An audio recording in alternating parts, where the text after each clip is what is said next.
Hello guys, welcome back to this channel. In this today's tutorial, I'm going to show you how you can manage who can add you to Instagram group chat.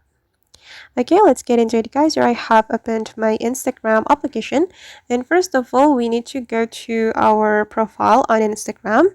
Click on the profile button and you have to go to the Instagram setting. Click on the three lines first, and then you have to go to the messages and the story replies setting.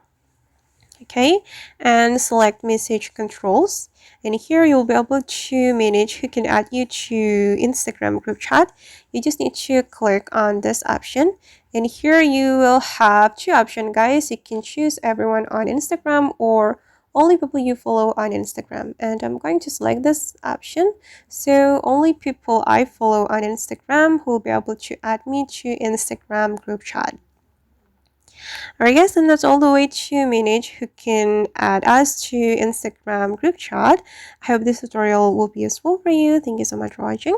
And if you found this tutorial useful, don't forget to hit the like button, leave your comments, and also subscribe to this channel. See you in the next video.